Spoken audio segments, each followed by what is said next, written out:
ఎన్నికలు ఇచ్చినాక ఓటు అడుగు జూబ్లీ హిల్స్లో. ఈ దొంగ ఓట్లు ఎందుకయ్యా నీకు? చెప్పిన పని చేయి. నేను కొత్తది అడుగుతలేను, గొంతమ్మ కోరిక అడుగుతలేను.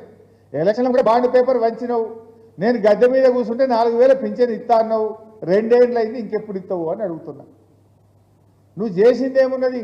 హైడ్రా పేరు మీద పేదోళ్ళ ఇల్లు కూల్చుడు. కేసీఆర్ ఉండగా బస్తీ దవాఖానలు పెట్టి మంచిగా వైద్యం చేయించిండు. బస్తీకి దవాఖాన పెట్టినామా లేదా? 350 దవాఖానలు పెట్టినాం. ఇప్పుడు అందులో పనిచేసే డాక్టర్లకు, స్టాఫ్ నర్స్కు 6 నెలలకెళ్ళి జీతం ఇస్తలేదు. అది మూతపడాలేదు. మందులు లేవు. 108 రకాల మందులు మేము పెడితే ఇప్పుడు 20-30 రకాల మందులు కూడా లేవు. ఎర్రగోలి, పచ్చగోలి అంతే, అన్ని మందులు బంద్ పెట్టిండు. బస్తీ దవాఖానలు నాగం చేసిండు. డెలివరీకి పోతే కొండాపూర్లో కేసీఆర్ కిట్ ఇచ్చి తల్లిని బిడ్డను రూపాయి ఖర్చు లేకుండా, ఆటో కిరాయి లేకుండా ఇంటికాడ తెచ్చినాం. అది బంద్ పెట్టిండు. న్యూట్రిషన్ కిట్ బంద్ పెట్టిండు. బతుకమ్మ చీరలు బంద్ పెట్టిండు. పిల్లల స్కాలర్షిప్లు బంద్ పెట్టిండు. దళిత బంధు బంద్ పెట్టిండు. బీసీ బంధు బంద్ పెట్టిండు. మైనార్టీది బంద్ పెట్టిండు. అన్ని పథకాలు కోత పెట్టుడు తప్ప కొత్తగా ఇచ్చింది ఏమున్నది? కేసీఆర్ 20,000 లీటర్ల దాకా నీళ్లు ఫ్రీగా ఇచ్చిండు. ఇప్పుడు వాళ్ళకి బిల్లులు పంపుడు మోపు చేసిండు. బిల్లులు పంపి నల్ల బిల్లులు పాతయి కట్టురు అని పెద్ద పెద్ద కాయిదాలు వంచుతుండు. ఇంతకుముందు 3 వద్దులకు ఒకసారి నల్లా వచ్చు. బీఆర్ఎస్ వచ్చినాక, కేసీఆర్ వచ్చినాక మంచిగా పెద్ద పెద్ద ట్యాంకులు కట్టి ప్రతిరోజు నల్ల నీళ్ళు వచ్చేటట్టు చేసిండు హైదరాబాద్లో. గరీబ్ వాళ్ళకి ఫ్రీగా నీళ్ళు ఇచ్చిండు మన కేసీఆర్. రేవంత్ రెడ్డి రాగానే అంత కింది మీద అయిపోయింది. కుళ్ళు నీళ్ళు వస్తున్నాయి, నల్ల బిల్లులు మోపోయినాయి. పరేషాన్ చేస్తుండు. మళ్ళీ ఇది అర్థమైతలేదా మనకు? అంత మోసం దగా చేసిండు.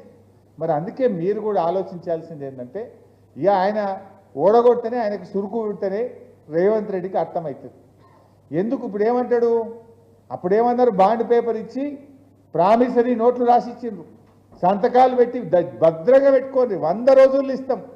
వీళ్ళని నమ్మేటట్లేరని ఆడికెళ్ళి సోనియా గాంధీని, రాహుల్ గాంధీతో చెప్పించారు. మా జిమ్మెదార్ రేవంత్ రెడ్డి ఇవ్వకపోయినా మేము ఇప్పిస్తామని చెప్పి వాళ్ళు ఉత్తరాలు రాసిండ్రు. ఇప్పుడు వాళ్ళేమో పత్తలేరు. వాళ్ళు పత్తలేరు, ఈయన ఇత్తలేడు. మరి మనం ఏం చేయాలి? ఇప్పుడు తప్పిపోయి ఎవరన్నా కాంగ్రెస్ ఓటేస్తే జూబ్లీ హిల్స్లా ఏమంటాడు? నేను పేదోళ్ళ ఇల్లు గులగొట్టినా నాకే ఓటేసిండ్రు, నేను కరెక్టే అంటాడు. నేను 4,000 పింఛన్ ఎగ్గొట్టినా నాకు ఓటేసిండ్రు, నేను బరాబరే ఉన్నా, ఇచ్చేదే లేదు పో అంటాడు.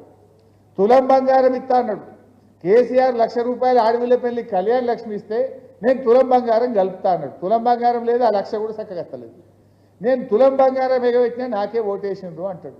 మహాలక్ష్మి కింద 2,500 ఇస్తాను ఎగబెట్టినా అయినా నాకే ఓటేసిండ్రు, ఇచ్చేదే లేదు పో అంటాడు. మరి ఆయనకు సురుకు పుట్టాలి. ఇవన్నీ రావాలంటే బిడ్డ నువ్వు అక్క చెల్లెల్ని మోసం చేసినావు, అవ్వ తాతల్ని మోసం చేసినావు, చదువుకునే పిల్లల్ని మోసం చేసినావు, 2 లక్షల ఉద్యోగాలు ఇస్తాను నిరుద్యోగ యువకులను మోసం చేసినావు, రైతుల్ని మోసం చేసినావు. అందుకే నిన్ను జూబ్లీ హిల్స్లో ఓడగొట్టినాము అని సురుకు పెడితే ఇవన్నీ పథకాలు అమలవుతాయి. దయచేసి మీరు ఆలోచించండి. జూబ్లీ హిల్స్లో బీజేపీ అంటారా? అది డిపాజిట్ వచ్చుడే కష్టం ఉండదు, అది గెలిచే పరిస్థితి లేదు. బీజేపీ కోటేస్తే వట్టిగా వేస్ట్ అయిపోతుంది. మనము 2 ప్రభుత్వాలకు బుద్ధి చెప్పాలంటే బీఆర్ఎస్ను, మాగంటి సునీతమ్మను, భర్తను కోల్పోయిన చెల్లెల్ని మీరందరూ కూడా దీవించాలి. ఆ అమ్మ మీకు అందుబాటులో ఉంటుంది, మేమందరం అండగా ఉంటాం. ఇలా బీజేపీ కూడా ఏమంటుంది? సబ్కా సాత్ సబ్కా వికాస్ అంటే ఏంది?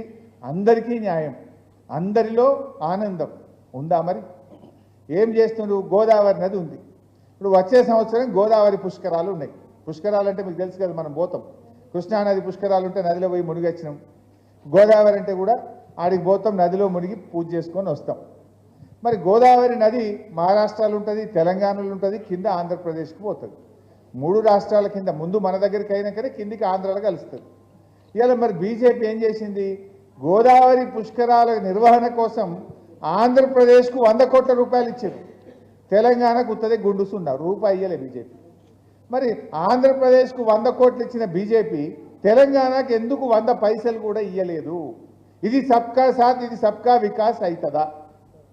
గోదావరి నదిలో అక్రమంగా ఆంధ్రప్రదేశ్ బనకచెర్ల ప్రాజెక్టు కడితే దానికి బీజేపీ మద్దతు ఇస్తుంది, తెలంగాణ గొంతు నొక్కుతున్నది. మనకు నీళ్లు లేకుండా చేస్తున్నారు. అంటే గోదావరి నది మీద బనకచెర్లకు అనుమతులు ఇస్తారు, గోదావరి నది మీద పుష్కరాలకు 100 కోట్లు ఇస్తారు, తెలంగాణకు మాత్రం ఏమి ఇయ్యరు. ఏమి ఇస్తున్నారు? 157 మెడికల్ కాలేజీలు ఇస్తే తెలంగాణకు బీజేపీ ఒక్క మెడికల్ కాలేజీ కూడా ఇవ్వకుండా అన్యాయం చేసింది.